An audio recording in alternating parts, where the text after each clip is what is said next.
الحمد للہ رب العالمین وبہ استعین واشہد ان لا الہ الا اللہ وحدہ لا شریک لہ واشہد ان محمدا عبدہ ورسولہ اما بعد۔ حج کے مسائل کے تعلق سے دروس کا سلسلہ اللہ کے فضل و کرم سے جاری ہے، جس میں ہم احرام کی سنتوں سے متعلق بیان کر رہے تھے، اور اس سے پہلے ہم نے بیان کیا ہے کہ احرام کی ایک سنت ہے غسل کرنا، احرام کی ایک سنت ہے بدن پر خوشبو لگانا، احرام کی ایک سنت ہے چادر اور لنگی پہننا، اور اسی طرح سے احرام کی ایک سنت ہے کہ اپنے لفظوں سے آپ کیا کرنے جا رہے ہیں احرام کے وقت اس کا لفظوں سے اعلان کرنا، لفظوں سے کہنا کہ میں حج کے لیے حاضر ہوں یا عمرہ کے لیے حاضر ہوں۔ اور اسی طرح سے احرام کی ایک سنت ہے تلبیہ پکارنا۔ تلبیہ یہ پکارنا سنت ہے، احرام کے وقت تلبیہ پکارنا سنت ہے، اور احرام کی حالت میں جب تک آدمی احرام کی حالت میں رہے تب تک زیادہ سے زیادہ تلبیہ پکارنا سنت ہے، مکہ پہنچنے سے پہلے تک۔ اور یہ شافعیہ، حنابلہ اور اسی طرح سے حنفیہ، مالکیہ، سارے جو ہے مذاہب، جو فقہی مذاہب ہیں، سب میں یہ چیز ہے۔ اور تلبیہ ہے کیا؟ تلبیہ احرام کی حالت میں لبیک اللہم لبیک لبیک لا شریک لک لبیک ان الحمد والنعمت لک والملک لا شریک لک، یہ کہنے کا نام تلبیہ ہے۔ اور اس کی دلیل عبداللہ ابن عمر رضی اللہ عنہما کی وہ حدیث ہے جو صحیح بخاری میں 1549 نمبر پر اور صحیح مسلم میں 1184 نمبر پر آئی ہے۔ تو اس میں کہتے ہیں کہ رسول اللہ صلی اللہ علیہ وسلم کا تلبیہ یہ تھا، لبیک اللہم لبیک لبیک لا شریک لک لبیک ان الحمد والنعمت لک والملک لا شریک لک۔ کیا معنی ہوتا ہے لبیک کا؟ لبیک کا معنی ہوتا ہے پکارنے والے کا جواب دینا۔ اس کو اردو میں کہتے ہیں لبیک، یعنی میں حاضر ہوں۔ لبیک اللہم لبیک، میں حاضر ہوں اے اللہ، میں حاضر ہوں۔ لبیک اے اللہ میں حاضر ہوں، لا شریک لک، تیرا کوئی شریک نہیں، تو اکیلا ہے، تو تنہا ہے، تیرا کوئی ساجی اور پارٹنر نہیں۔ لبیک اے اللہ میں حاضر ہوں۔ ان الحمد والنعمت لک والملک، اے اللہ ہر قسم کی تعریفیں اور تمام نعمتیں اور ساری بادشاہت کا تو حقدار ہے، لا شریک لک، تیرا کوئی شریک۔ یہ ہے تلبیہ جو بار بار پکارا جاتا ہے، جس میں توحید کا اعلان ہے اور اللہ کے ساتھ کسی بھی شریک کا انکار ہے۔ اسی طرح سے تلبیہ کا ایک معنی یہ بھی ہوتا ہے کہ میں اطاعت پر قائم ہوں۔ امام ابن قیم رحمہ اللہ نے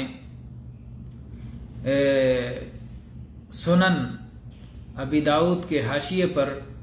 بہت سارے معانی ذکر کیے ہیں لبیک کے، اور بلکہ فرمایا ہے کہ 8 قول ہے تلبیہ کے معنی میں، 8 قول ہے۔ ایک معنی تو پہلا معنی یہ ہے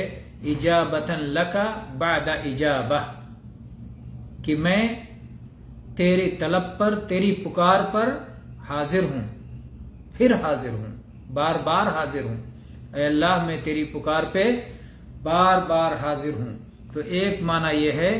کہ میں بار بار اے اللہ تیری پکار پر، تیری طلب پر، تیری ندا پر، تیری آواز پر میں حاضر ہوں۔ دوسرا معنی ہے انقیاد، جب جو ہے کسی کی گردن پکڑ لی جائے یا چادر کسی کی گردن میں ڈال دی جائے، لپیٹ دی جائے، تو پھر وہ آپ کے پیچھے پیچھے چلے گا۔ تو اسی طرح سے لبیک کا مطلب یہ ہے کہ میری گردن تیرے ہاتھوں میں ہے اور میں تیرے پیچھے پیچھے اور تیرے حکم کے تابع ہوں، میں پیچھے پیچھے چل رہا ہوں۔ دوسرا معنی یہ بیان کیا گیا ہے انقیاد کا، اور تیسرا معنی یہ بیان کیا گیا ہے قیام اور لزوم کا، کہ میں تیری اطاعت پر قائم ہوں اور تیری اطاعت کو اپنے اوپر لازم کیے ہوئے ہوں۔ اسی طرح سے چوتھا معنی بیان کیا گیا ہے کہ میں تیرا سامنا چاہتا ہوں اور تیری طرف آ رہا ہوں، میرا رخ تیری طرف ہے، میں تیری طرف اپنا چہرہ کیے ہوئے ہوں۔ اور اسی طرح سے پانچواں معنی یہ بیان کیا کہ میں بار بار تجھ سے ہی محبت کرنے والا ہوں، بار بار محبت کرنے والا ہوں۔ چھٹا معنی یہ بیان کیا گیا کہ میری جو کچھ خالص چیزیں ہیں وہ سب کے سب میں نے تیرے لیے کر دیا ہے، میرے دل کا اخلاص، میرے دل میں جو کچھ ہے وہ سب اے اللہ تیرے لیے ہے۔ اسی طرح سے ساتواں معنی یہ بیان کیا گیا کہ میں کسی ناگواری اور تکلف کی وجہ سے، تکلف کے ساتھ اور ناگواری کے ساتھ نہیں، بلکہ پورے شرح صدر کے ساتھ اور پورے اطمینان قلب کے ساتھ میں تیری اطاعت میں لگا ہوا ہوں، جیسے ایک محبت کرنے والا اپنے محبوب کی بات مانتا ہے۔ اسی طرح سے آٹھواں معنی یہ بتایا کہ میں تجھ سے قریب ہونا چاہتا ہوں اور بہت زیادہ قریب ہونا چاہتا ہوں، جس طرح سے ایک محبت کرنے والا اپنے محبوب سے قریب ہونا چاہتا ہے۔ تو یہ 8 معنی تقریباً امام ابن قیم رحمہ اللہ نے سنن ابی داؤد کے حاشیے میں بیان کیے ہیں۔ اور معجم مقائص اللغہ میں امام ابن فارس نے، جو امام لغہ ہیں، انہوں نے بیان کیا ہے اللام والباء اصل يدل على لزوم و ثبات وعلى خلوص و جودہ، کہ لام اور با وہ اصل ہے جس میں لزوم اور ثبات کا معنی پایا جاتا ہے، کوئی چیز کسی چیز سے چمٹ جائے اور کوئی چیز کہیں جم جائے اور ثابت ہو جائے، اور خلوص اور جودہ یعنی کوالٹی اور عمدگی اور پیور کوئی چیز ہے اور بے آمیز اور ملاوٹ کے بغیر کوئی چیز ہے، خالص کوئی چیز ہے، تو اس پر بھی یہ 2 حرف مل کر کے دلالت کرتے ہیں۔ ان کی اصل یہ ہے، اس کی اصل یہ ہے، تو جہاں بھی جائیں گے اس میں یہ معنی پایا جائے گا۔ بہرحال تو احرام کے وقت تلبیہ پکارنا سنت ہے، اور اس کی دلیل عبداللہ ابن عمر رضی اللہ عنہما کی وہ حدیث ہے جو صحیح بخاری میں 5915 نمبر پر اور صحیح مسلم میں 1184 نمبر پہ آئی ہے۔ کہتے ہیں سمعت رسول اللہ صلی اللہ علیہ وسلم یحل ملبدا، میں نے رسول اللہ صلی اللہ علیہ وسلم کو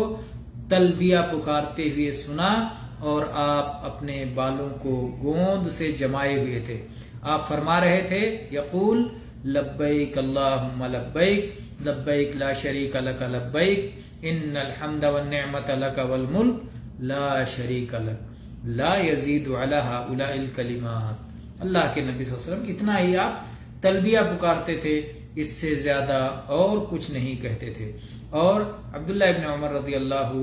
عنہما نے اور بھی باقی باتیں بیان کی، تو اہم یہ ہے کہ تلبیہ کے لیے یہ الفاظ بیان کیے۔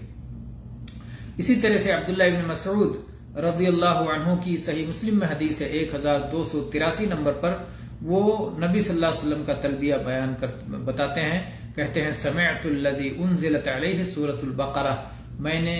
اس ذات سے سنا جس کے اوپر سورہ بقرہ کا نزول ہوا تھا، آپ یہاں کہتے تھے لبیک اللہم لبیک لبیک لا شریک لک لبیک آخر تک۔ تو بہرحال یہ نبی کریم صلی اللہ علیہ وسلم کا عمل ہے، اور یہ اللہ کا ذکر ہے، اور ایک بولی جانے والی عبادت ہے، اور سنت یہ ہے کہ بآواز بلند اس کو پکارا جائے۔ جو مرد حضرات ہیں وہ بآواز بلند تلبیہ پکاریں، اور اس پر چاروں مذاہب حنفیہ، مالکیہ، شافعیہ، حنابلہ سب متفق ہیں، بلکہ بعض اہل علم نے اس پر اجماع تک نقل کیا ہے جیسے امام نووی رحمہ اللہ نے اس پر اجماع نقل کیا ہے کہ بلند آواز سے مرد تلبیہ پکاریں گے، اور اس کی دلیل سائب بن خلاد رضی اللہ عنہ کی وہ حدیث جو سنن ابی داؤد میں 1814 نمبر پر، سنن ترمذی میں 829 نمبر پر، سنن نسائی میں 2753 نمبر پر، سنن ابن ماجہ میں 2922 نمبر پر، مسند احمد میں 16617 نمبر پر، اور امام ترمذی نے جسے حسن صحیح قرار دیا ہے، علامہ البانی نے صحیح سنن ترمذی میں اسے ذکر کیا ہے، امام نووی نے بھی اس حدیث کی سند کو صحیح قرار دیا ہے۔ تو بہرحال اس حدیث کے الفاظ یہ ہیں کہ نبی صلی اللہ علیہ وسلم نے فرمایا اتانی جبریل صلی اللہ علیہ وسلم فامرنی ان آمر اصحابی ومن معی ان يرفعوا اصواتهم بالاحلال او قال بالتلبیہ یرید احدہما۔ کہتے ہیں کہ جبریل علیہ السلام میرے پاس تشریف لائے اور مجھے حکم دیا کہ میں اپنے صحابہ کو حکم دوں اور جو بھی میرے ساتھ ہیں میں سب کو حکم دوں کہ وہ تلبیہ کو بلند آواز کے ساتھ پکاریں۔ ایسے ابو سعید خدری رضی اللہ عنہ کی حدیث ہے صحیح مسلم میں 1247 نمبر پر، خرجنا مع رسول اللہ صلی اللہ علیہ وسلم نصرخ بالحج صراخا، کہ ہم نبی صلی اللہ علیہ وسلم کے ساتھ نکلے اور ہم بلند آواز سے اپنے حج کا اعلان کر رہے تھے۔ البتہ جہاں تک خواتین کا معاملہ ہے، عورتوں کا معاملہ ہے، تو یہ بلند آواز سے تلبیہ نہیں پکاریں گی، بس وہ اتنا ہی آواز بلند کریں گی جس کو وہ خود سن سکیں، اپنی آواز، ان کی اپنی آواز خود ان کے اپنے کانوں کو سنائی دے، لیکن اس سے زیادہ تیز آواز سے، اونچی آواز سے وہ تلبیہ نہ پکاریں، کیونکہ ان کی آواز سے فتنے کا اندیشہ ہے، تو اس فتنے سے محفوظ رہنے کے لیے وہ بہت زیادہ بلند آواز سے تلبیہ نہیں پکاریں گی۔ اور اس پر چاروں مذاہب حنفیہ، شافعیہ، مالکیہ، حنابلہ اور سلف کی ایک جماعت کا اس پر اتفاق ہے۔ سلف کی ایک جماعت سے یہ بات منقول ہے، بعض لوگوں نے اس پر بھی اجماع کا ذکر کیا ہے۔ تو آج کے درس کے لیے اتنا کافی ہے، انشاءاللہ پھر ہم اگلے دروس میں تلبیہ کے اوقات ابتدا انتہا پر بھی گفتگو کریں گے۔ وآخر دعوانا الحمد للہ رب العالمین، وصلی اللہ علیہ وسلم۔